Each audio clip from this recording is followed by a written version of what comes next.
Welcome to the 7th episode of the Mol Belgie Greece recaps from Reality TV Warriors. My name is Michael Armstrong, and joining me as always is a Canadian who bores the shit out of anyone who accompanies him on a 6-kilometre run by talking incessantly about Italian food, Logan Saunders. Good afternoon. Good afternoon, Mr. Saunders. And how has your week been? Teaching. A lot of teaching. Not a whole lot else going on due to quarantine. You know, the usual. Yeah, definitely interesting times to be in, but also not so interesting because nothing is happening. And I can't believe I've got to do this at the start of the podcast again, but thank you to everyone who contacted us about the errors we made last week. This is just going to become a recurring joke, I think, now.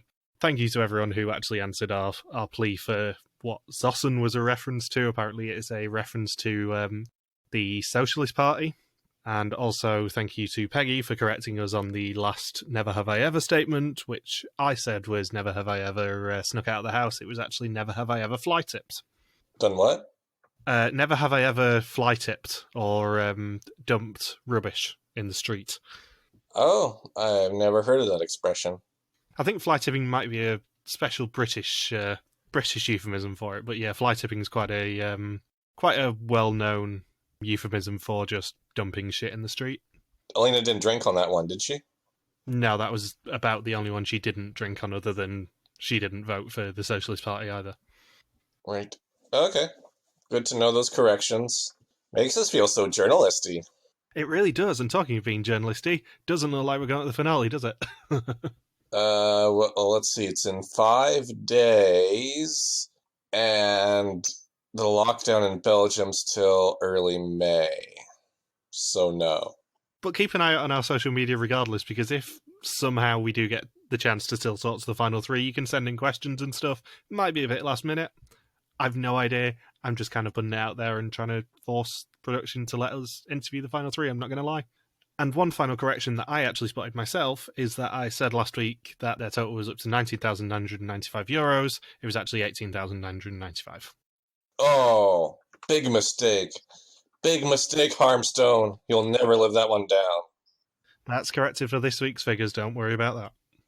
So, previously, the final 5 all travelled to Kalamata for an Olympic-inspired challenge against a group of men who were old enough to be their great-grandfathers, but they were surprised by the temporary return of Salim to try and take some money home with him. What? Wait. That was Salim? I thought that was his evil twin, Malice. Yeah, it was Malice, wasn't it? I forgot. Officially, it was Salim, but actually he has kind of a split personality thing going on. It's far too detailed to get into. Just listen to last week's podcast, you'll understand. A game of Never Have I Ever showed everyone's true colours before it was every man for himself in a school challenge. Julien came face to face with the mole but came off worse before Doreen was the next to get sent home. And then there were 4. Yep, and we begin the episode with an introduction to Spartan training. Around 500 BC, all states around the Mediterranean Sea had a common enemy, which was Sparta. At the age of 7, young Spartans were recruited by the army and started Spartan education for them. Weak children were thrown into the gorges of the outcasts from Mount Taygetus. Boys were constantly encouraged to fight each other. Stealing was no shame as long as you could get away with it. In the last months of their training, they spent in the wilderness with only a dagger, a linen cloth, and bare feet. And this week's plate, as you might have guessed, is representing the Spartan army. And next week's, finally we can say this, after 7 weeks, we've been waiting to see it, but Omega is next week's plate. Omega. Oh my goodness. And the opening quote is, "Never lose your weapon or your own life, because you will protect the soldier next to you." And they begin on day 15 in Sparta, and everyone's trainers mysteriously have gone missing from their suitcases. So when they drive into town, could they say, "Oh, this is Sparta"? I'm sure that there were many, many of those quotes, and that they just cut them out because, it would have got very tedious if you were sat in the car with them. They would just go, "This is Sparta!"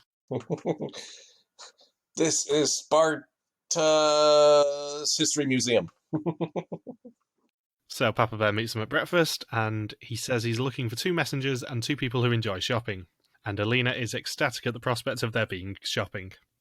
And they decide that Julien and Bart are the messengers, and Alina and Christian are the shoppers.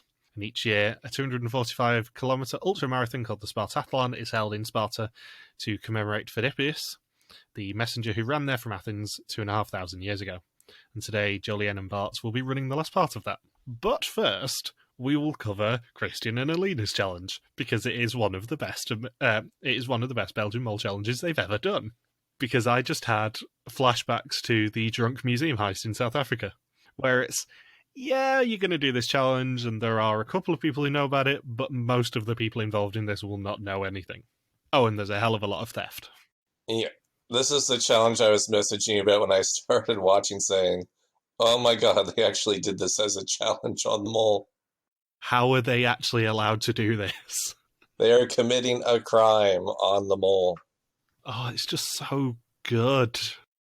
What's funny is the place I used to work at was the absolute worst for shoplifting, because it's right in the center of town and close to a lot of sketchy people. So, like, for the people who stock the shelves and throughout the store or work up in the office, half their day is spent just trying to catch shoplifters and banning people. So I think I think if Alina and Christian were trying to shop at my store, they would have been caught much faster, because they were not subtle at some points. Yeah, and my retail experience was that I worked in a supermarket for 5.5 years, and the store wasn't in the nicest of areas, shall we say. I can't remember whether I've actually discussed this with you, but the highlights, if you can call them that, were one of my friends having a machete held to her throat and being dragged to the safe and told to unlock it. We had regular shoplifters who would just try and sneak in. And my personal favourite, the shop next door was getting refitted, so there were loads of workmen around and stuff, and two thieves dressed up as workmen during the night and used the sledgehammers that they'd left there overnight to sledgehammer through the wall and steal all the cigarettes from the cabinet. See, we didn't have any machetes. Yeah, the machete one, I was shocked when I heard about it. My friend ended up being off for about 3 or 4 months, understandably, from just PTSD more than anything.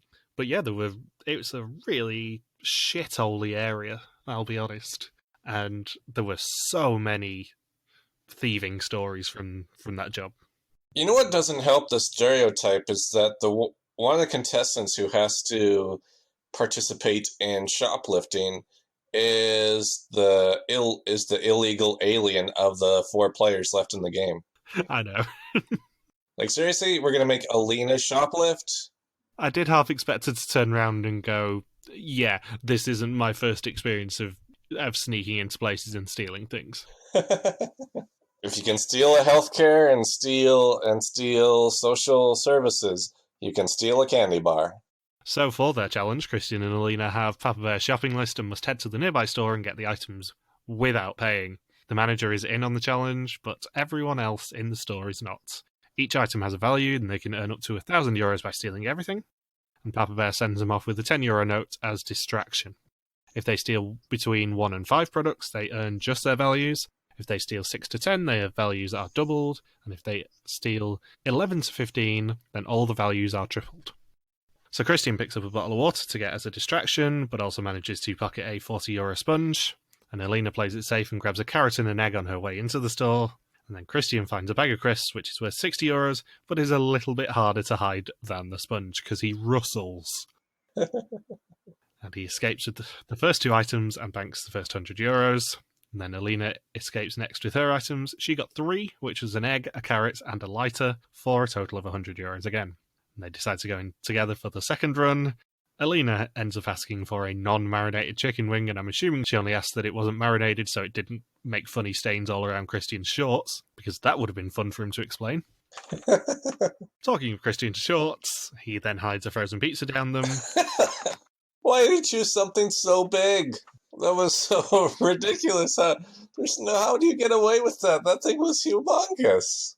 It looked like he was wearing like a Kevlar bulletproof vest.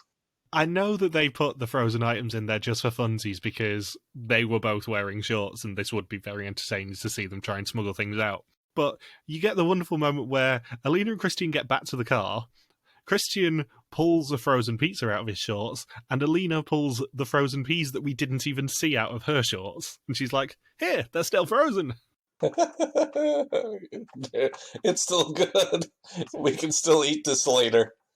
Did production lose their wallet this episode? I'm like, how are we going to get food?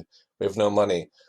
I know, we're just gonna make up this challenge on the spot. So now we get at least pizza buns and frozen peas for dinner tonight.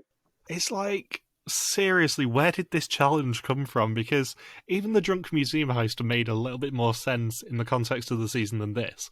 This is based off of Spartans not really giving a shit about stealing. And it's like, there's not giving a shit about stealing, and then there's going into a supermarket repeatedly and trying to steal Papa Bear's shopping list.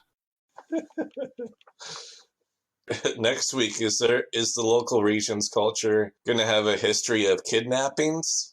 Is there going to be a kidnapping challenge? Throw the hood over somebody's face and chuck them into a car? The taller the person is and the heavier they are, the more money you get. If you choose somebody who's like 4 feet tall and 70 pounds, it's not that much money. But if you choose somebody 6'8" and like 350 pounds, you get like 10,000 euros out of it. So they go for a third attempt together, and Christian pockets the feta and the yogurt, but staff are beginning to become suspicious of him. And Christian gets cornered on the way out, but Alina still manages to smuggle a baguette out somehow and not drip crumbs everywhere. 2 baguettes, wasn't it? Wasn't it 2 baguettes? Is anyone watching the cameras in the store? It was 1 baguette and it broke halfway in her shorts. So she just kind of produced 2 half baguettes. Does it count as 2 items now? She must have been fishing crumbs out of her shorts for days from that. Or she goes to wash her clothes and the washing machine is just full of breadcrumbs. We need a vacuum. Yeah, she just turns around and is like, that would have been really useful in the Minotaur maze. Why couldn't we have this challenge earlier? So when Christian gets cornered, he rats out that he's filming a TV program, and the manager ends up saving him, and that ends the challenge. And they stole 9 of the 15 items off the list and earn 1,240 euros of possible 3,000 for the challenge. And then Papa Bear sends Christian off to pay for the items that they stole. What would have been funnier is if the manager who was in on it just makes that into an extra challenge where he doesn't save Christian for an hour just to see if Christian can somehow talk his way out of it. See, in other versions, they genuinely would have then brought another of the contestants out and tried to interrogate Christian to find out what he'd stolen to try and win the prize selling for the finale. That's true, yeah. Bring in like Bart and Yolien. So, Bart and Jolien have 3 hours to run the last 17 kilometres of the Spartathlon and deliver a message to earn up to 4,000 euros for the pots. Where exactly and who the message is for will become clear along the way as they endure some Spartan conditions for their run. And the first time they come across says that at least one of them must run the next 2 kilometres barefoot, and they can swap at any point in the next 2 kilometres, but at least one of them must be running barefoot at all times during the next 2 kilometres. And understandably, this is not the most comfortable challenge. I think Barton having to run long distances is not a comfortable challenge for him. Yeah, having to run long distances anyway, and it's nearly half marathon length, can I point out. They have to run long distances, and then for a very early 2 kilometres of it, they don't even get proper footwear. They have to go barefoot or wear flip-flops. They actually do surprisingly well with how much of a pace they keep up all the way through. Yeah, but the even better thing is, because this is early in the challenge, they're then going to be suffering the effects of it for the remaining up to 15 kilometres. Yeah. If this had come last, it actually wouldn't have been as bad for them, I don't think. Yeah, because you're not feeling the scratches on your feet. No. So they obviously struggle a little bit, but after 40 minutes find the end of the section, and they get instructions to say to deliver the note to the statue of King Leonidas in the centre of Sparta. And they also get their shoes back that Papa Bear had stolen from their suitcases. There's a lot of stealing going on. They're just acting like true Spartans. This is what Sparta's like. Can you imagine just reconnecting with your roots? Where it's like, oh, I found out that I have Spartan roots, so, I'm going to see family and really immerse myself. What? They're all thieves and shoplifters? I know what I'm going to bring back with me back home. See, any more shoplifting here, and these people would have got sent to Australia. Yeah. No inbound flight allowed. Oh, definitely not. Do you think Papa Bear Gilles de Coster's a secret kleptomaniac? He must be, because this is the second time in 5 seasons now that he has made his contestants steal things. I'm still waiting for that kidnapping challenge next year. If there is a season next year, because, the end is next week. Oh, mega. So, further along, they do find 2 barrels filled with water and instructions that they must carry the barrels for the next 2 kilometres. And, lucky for them, the barrels do have taps on them for them to drink out of. The more you drink, the lighter it is. See, this wasn't actually that clear. The tactic probably is empty the barrels as soon as you physically can, I would say. If there's no restriction on them emptying the barrels, you drink as much out of those barrels as you physically can, or just open the tab as you're running. Yeah, just pour about, just have it all out in the streets. Yeah, because water will weigh a lot more than those barrels do generally. Those barrels will be reasonably light without being full of water. Yeah, water in a barrel makes a huge, huge difference to the weight. So at the end of the path, they find out that the message is for Christian and Alina, and that they will soon be in danger, so Bart and Jolien must be on time. And the final sign says that they must run the last 6 kilometres without stopping if they want to win the assignment. Along the way, they will find 2 shields, which will be crucial to the challenge's success. And of course, Bart ends up talking about what food he'll be eating as soon as he finishes the challenge. Pasta. Tomatoes, pasta, chicken, ice cream, bananas. Yeah, they end the first major bit of the episode by just talking about pasta repeatedly. Thrilling conversation. Maybe Christian and Alina can steal some pasta for him from the store. I wonder how many dirty looks what would be better is that in the challenge when they're preparing for dinner to send Christian and Alina back into the store that they shoplifted from and see how many dirty looks they get from all of the cashiers. Or what would be even better? I just thought of this now because after Christian was in there saying he was filming for a TV show, all the employees then had to know about it. They're like, oh, okay, we'll let you go. Have Christian and Alina go back in there later, actually shoplift for real this time, and if the employee comes up to him again, the same guy, Christian be like, oh, no, this is for a TV show, I swear. Yeah, definitely still filming here. Yeah, don't you see the invisible cameras? I wouldn't actually shoplift for real.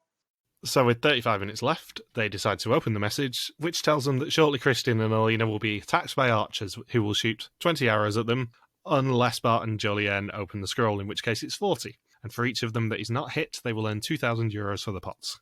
And with 10 minutes left, they still have 500 metres to run, and Jolien is struggling. And at 3 minutes to go, they see the shields and masks, and then Bart essentially just runs to the statue of Leonidas, screams at them to put the helmets on and sit down.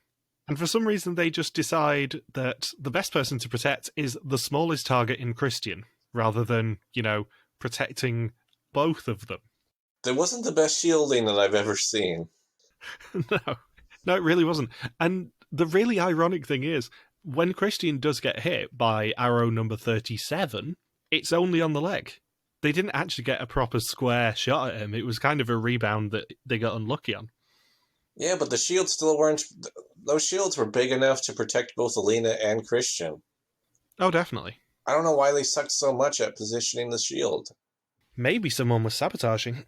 Oh, there's 100% of sabotage on this task. I wonder. I wonder if there's somebody who's secretly working against the group to keep money out of the pot. Think it could be one of those 4? You mean to tell me that for the past 7 weeks we've been watching this program and someone has been sabotaging? That's just not right. So yeah, Alina somehow manages to not get hit, and Christian does get hit by arrow 37, so they earn 2,000 euros with possible 4,000 for the challenge.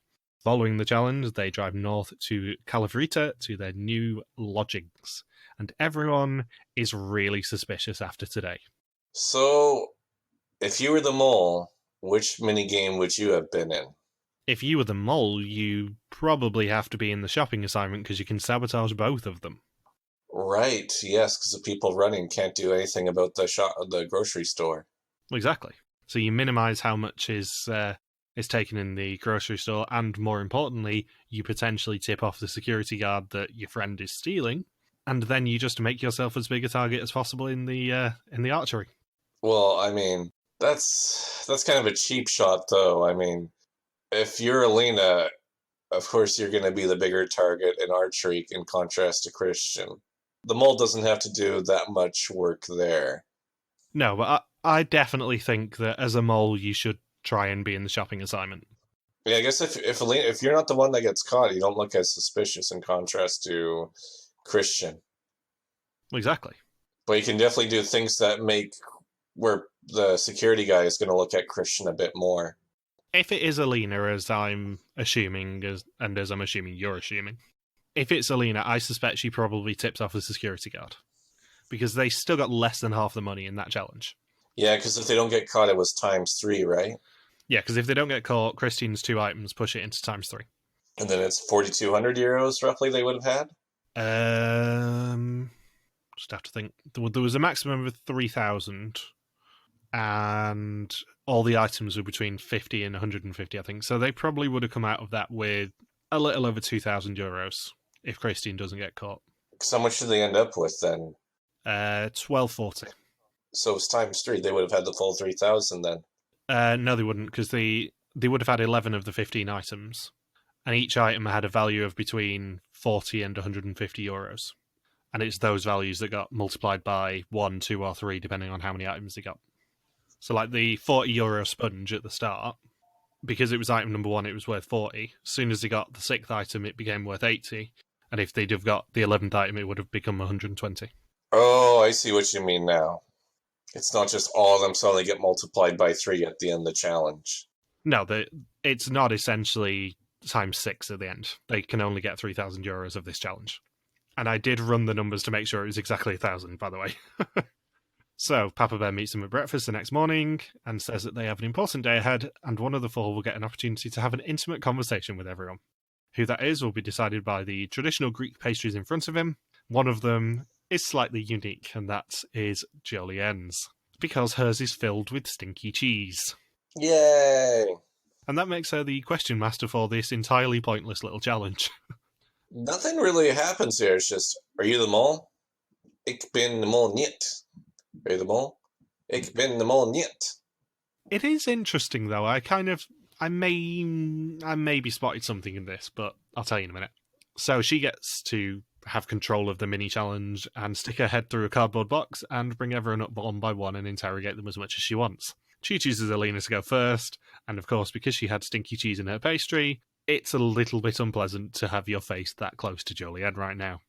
That's part of the tactic. Just stink them out. And she says she's already onto the mole. Jolienne asks why her hair was messy after the school challenge, as it's never messy, and she says that's something for you to try and work out. Bart is second up. She asks how sure he is of his mole. He says nothing is certain in this game, and she asks whether he had a red screen at the firework elimination, because something I didn't mention last week is we know that Jolienne didn't. Someone spotted in the reflection of Jolienne's glasses was a green screen at that challenge, so it was either Bart or Christine who had the red one. Oh, wow. And he says that it might have been him. And she asks if he ever had any regrets about taking 10,200 euros out of the pot in episode 1 for the exemption, and he says not even a little. And he also denies that he's the mole. Do you want to have a little bit of regret, or do you want to find out who the mole is? And then Christine is last up. She asks if he knows who the mole is. He says, if you don't know who the mole is by now, you wouldn't be sitting there. And it's deeply ironic, given what happens at the end of the episode, that it's these two having that conversation. Because we have Christine going home, but we also have Jolienne, who says that she's safe for the day, but if she had to guess who the mole is now, she would guess Christian. So she's very lucky she got that exemption. She may be our runner-up in the finale. I think so too. Either that or she's the mole. Yeah, and she asks if Christian had the red screen at the firework elimination. He said he had a green one. And she asks why his hair was combed following the school assignment. He says that he fixed it with his hand. Thank you for noticing. And she asks if he's ever withheld information about other challenges, and he says yes, because what's better for him is not necessarily better for Jolienne, and what's better for Jolienne is not necessarily best for the pot. And he says he's not the mole. And he also tries asking whether she's the mole, and she says she asked the questions here, not you. And when his head leaves the box, he almost collapses. And what was interesting here, for me, is that Alina is the only one we don't see her ask whether she's the mole. Maybe she got really nervous and admitted to it. She can handle shoplifting, but she can't handle being the mole. She wouldn't have admitted to it because later in the day Jolienne still thinks it's Christian. But it's very interesting that they never show Alina denying being the mole in this challenge. That's guilt. That's implied guilt. And Papa Bear then takes them to the final challenge of the episode. All they have to do is board a train in the first compartment and leave at the final stop in the second compartment carrying a suitcase. If they play smartly, they can win up to €5,000 for the pots, or some things that can help decide who makes the finale and who is sent home. And then Papa Bear comes over the tannoy on the train and says that in 4 of the 6 suitcases are money, and in 2 are exemptions for the finale. They will only earn money if everyone takes money. If just one person has an exemption, they win that and no money is earned for the challenge. If 2 people have exemptions, they will lose those exemptions, and the money values earned by the other 2 will be won, and the 2 people who took money will also earn 2 pass fragen. And Jolien goes first and picks the grey case, which contains an exemption, and she claims when she gets back that it contains €1,000. Alina takes the black case next, which contains €1,000, and she tells the truth about what it contains. Christian goes for the red case, which is €2,000, and he says it's only 1. And then Bart opens the blue one, which contains 500. He knows someone lied, but he himself lies about it containing an exemption. There's a lot of mind games being played in this discussion. There really is. And at the intermediate stop, they can get clues for useful colours and split up into 2 pairs. They only have 5 minutes, and there are 2 paths, so there is not enough time to do both. And Alina and Jolien find a box which they must use a screwdriver to open, and Bart and Christian find a numerical sequence which they must complete to get the key to open their box. Jolien and Alina open theirs, saying there is an exemption in either the grey or the yellow suitcase, which Jolien already knew because it's in the grey suitcase which she picked.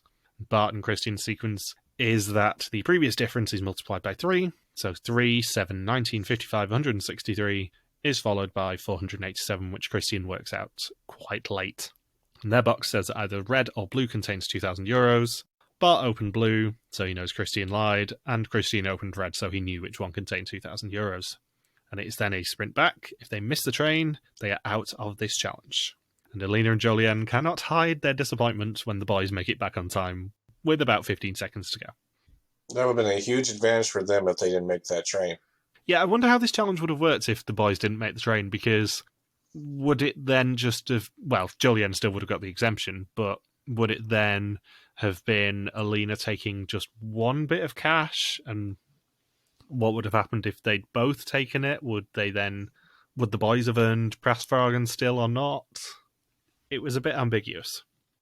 Oh yeah, well, I mean, if the rule was that the 2 people who picked money would end up with Passfragen, so I guess if you don't have any money, then you don't get the Passfragen. I would assume so, but there's nothing specifically saying it. I'd assume it's just 0 exemptions and 0 Passfragen. Yeah. What we know in the business as a complete waste of time. And after much debate, Bart admits that the blue case contains €500. With 4 minutes left, they need to decide on who is picking in what order. Christian says he wants to go last, but everyone just goes no. Bart agrees to go first, and they decide that the order should be Bart, Christian, Alina, and then Jolien. Bart picks yellow, Christian picks red, Alina picks blue, and Jolien picks grey. So, when they meet up with Papa Bear at the station, Christian opens up the €2,000, Alina opens up 500, Jolien opens a Vrystelling and then realises what she's done. And Bart opens €1,500, and as a result, Jolien earns her Vrystelling for the finale, but they earn nothing of a possible 5,000 for the pots, which brings us to 3,240 of a possible 12,000 for the episode, and €22,235 of a possible 93,400 for the season so far. Who picked the different suitcases? Bart and... Bart picked yellow, which he didn't have before, nobody had opened before, and Alina picked blue, which Bart had had before. And then Christian still picked his red case, which is 2,000, and Jolien still picked her grey case, which was the Vrystelling. I wonder how much that order impacted things. Like, won't you be able to kind of figure out who was telling the truth and who wasn't based on what suitcases were picked before you go up there? I guess so, but as soon as they let Jolien go last, she was always going to pick the case she knew contained an exemption regardless, I would argue. Especially if she's laser-focused on Christian being her mole. So, that complicates things because you just have to stop Jolien going last. But you also have to make sure that whoever's before Jolien takes that grey case away from her. And then you know Jolien's going to go for a completely different one of the cases that weren't picked then. Yeah, but you then have to add in the ambiguity of Jolien might not get an exemption. But none of these people didn't trust Jolien, even though she's been in a position of power on pretty much every individual challenge in the past 2 episodes. Because she was in charge of the school challenge in the end. She was in charge of the weird cardboard box interrogation. And then she was in charge of this. That's 3 in a row where there's a huge spotlight on her. Yeah, they've given her so much power, and she's brought in no money from that power. Makes her so much more suspicious, but then the other side of it is, why would the mole try to be in the spotlight that much in the last couple weeks?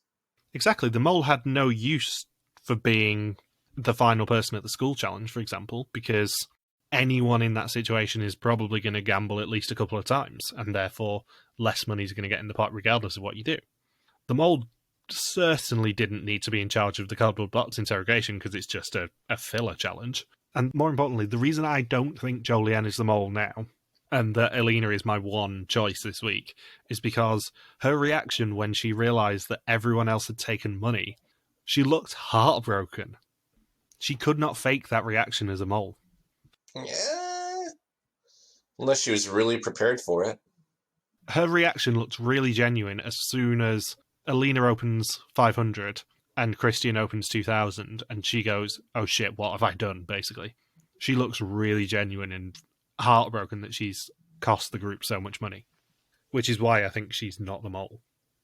So, it is now time for the penultimate test, 20 questions about the identity and actions of the mole. Whoever knows least is the final person to go home.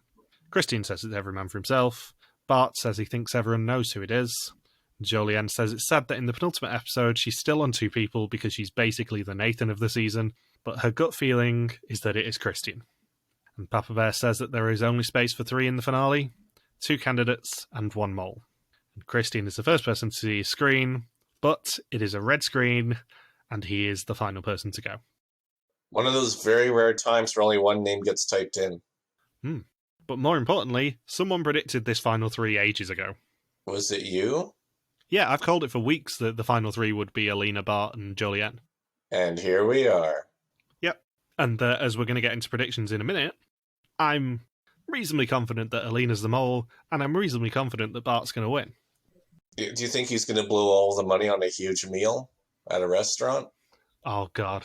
I would love to know what Bart, as winner, would do with currently €22,500. And then Christian gets no money, so he's stuck shoplifting for groceries for the rest of his life.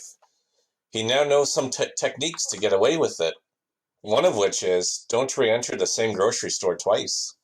3 times. 3 times, yeah. It'd also be delightful irony if, in the end, seen as though they reminded us of it this week, that Bart actually cost himself nearly a third of his potential winnings, personally, by taking that exemption at the start. Have they talked too much about suspicions all season? They really didn't talk about suspicions at all this week. The only suspicion we heard was from Jolien, and it was at that point that I was reasonably confident that Christian was going to be going home.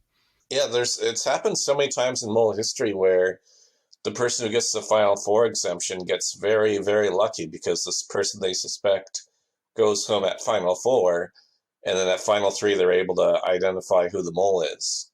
Yeah, it's really interesting, actually, because it doesn't usually happen in Belgium. That's the thing. The closest I can think of is when Pascal was sent home at Final 4 thinking that Peter wasn't the mole. But usually we have a Final 3 where everyone going into it knows who the mole is, in Belgium at least. Because it's at that point that we then stop getting suspicions because it's too obvious. Yeah. Well, look at Vidum this year. When they were all taking the final quiz, all three players said, yeah, Rob's the mole. It's like, it's pretty tough to hide it when 3 people are all the same person. And another thing that we're reminded of in Christian's departure scene is that Bart thought that Christian was tall, and we see Alina cry yet again. And Christian says that doing the skydive was his highlight. Bart says that he thinks he dodged a bullet, and that he and Christian were on the same mole. Well, if Alina's the mole, I mean, it really could have just been a 50-50 showdown, and probably came down to a timer. Well, it depends who's the better quizzer, because if Bart is a better quizzer, then maybe he scored a couple more points than Christian. But I think it was probably very close. No one's really talked about the note-taking and who's been taking more notes in their journals at all this season. No, it sort of died down after the Argentina season, I would say. I think after all the intensity of the Argentina season and the arguments that note-taking or not note-taking caused, they kind of tempered it slightly and went, yeah, we're not going to talk that much about this anymore because it just causes arguments. Or the fact that everyone, when they realized, hey, the guy who didn't bring a pen in the second episode got executed, maybe everyone takes relatively the same number of notes. Maybe. I think after that season, they probably learnt their lesson slightly and made sure that they cast people who would actually pretend to take notes. And make sure they had a pen in their luggage? Well, yeah. Oh, right. So, next week, the final three take the final test. We finally see where Papa Bear's Greek announcement picture was taken. The Scott Flannery Memorial Bridge reappears, and it does sound like Bart jumps and screams like Scotty does. Alina gets a gun, Jolien hyperventilates, and Papa Bear announces the start of Money Time. So, do we want to watch the finale or find out who the mole is? I'd actually quite like to do both, thank you. Oh, we get to do both next week! If that's okay with you. No, we're just going to pause it in the last 30 seconds before the ending episode. Whilst that would be hilarious, that's not happening. I'm going to be watching the shit out of this episode. So, in the pool, I am down to just Alina again, and Logan is now down to Bart and Jolien. And interestingly, in the First Suspicions game, we were on 9 people who still had their first suspicions last week. We are now down to just 3. So I will say this now. If Bart is the mole, then Tom Flynn wins. If Jolien is the mole, then it's Matt Clemson or Indy who win. Or Matt Clemson and Indy tied. And if it's Alina, seen as though nobody picked her as their first choice, it goes to second choices. And do you know who wins in that case, Logan? Me? It is indeed Logan Saunders. Oh, my goodness. So, if Alina is the mole, I win the pool and you win the first suspicions list. So that is what we're playing for next week. We both win. Yeah, everyone's a winner, apart from all the listeners who've had to listen to this for the past 7, nearly 8 weeks, and then don't win anything anyway. So talking of suspicions, who is your one suspect, Saunders? Oh, well, if I'm going to win can I win first suspicions and then... Oh, no, wait, that doesn't work. Damn it. Okay, so I have to go Alina then. I have to go Alina as the mole. You don't have to. First suspicions is something completely separate to what we're doing here. Wait, so if I pick Jolien and I'm wrong and Alina's the mole, then I win first suspicions. If I pick Jolien and Jolien's the mole, I win that. Thing is that Jolien's been in the spotlight so much, but I don't know if that's a tactic or what it is exactly. Just been creeping up ever since that whole school challenge. But I don't want to change at the last second, so I'm going to stick with Alina. And I'm also sticking with Alina because Jolien has always been my second on the suspicions, or at least since we narrowed it down to 2 people. And I've never been able to shake the underlying suspicion that I have of her, but Alina has put herself in the positions that I would as mole. And for the first time ever, maybe, I might actually have a good Belgian mole record here. I'm slightly worried that I'm confident going into the finale. And I don't even get to sit in the press room this year and go, yes, I won! How flabbergasted are we going to be if Bart is the mole? If Bart is the mole, Bart is my favourite mole ever. I'm saying it now. Do you think he'd be unmasked? I'm not sure, because we don't know who Jolien's second suspicion was, whether it was Alina or Bart. If Bart is the mole, there is a very real chance that Jolien wins. What's the most recent suspicion that Alina had? I can't even remember. She implied that it was Jolien, I think, but we've not had an outright suspicion from her in weeks. So yeah, we got anything else you want to say? Let's see. No, I think Alina's going to be the mole, and Bart is the winner, and Jolien is our tragic final loser. The last loser. I happen to agree completely. Good. Yay! Go team! Yay! It's usually so much funner if we're in complete disagreement. You mean like the finale last year where we were both watching the reveal just going, please be our suspect, please be our suspect, please be our suspect, and you went, yes, and I went, ah, fuck. Yeah, pretty much. In. Your face, my Belgian mole record is intact. So, thank you for listening to our Mol Belgie recap. We'll be back next week to conclude the hunt for the latest mole. Don't forget to contact us on Twitter, Facebook, YouTube, or Instagram, where we are RTV Warriors. I can email us at contact@rtvwarriors.com. Logan is on Twitter at LogSuperQuacky, and I am MJ Harmstone. See you next week. Peace out and just chill till the final of flavoring.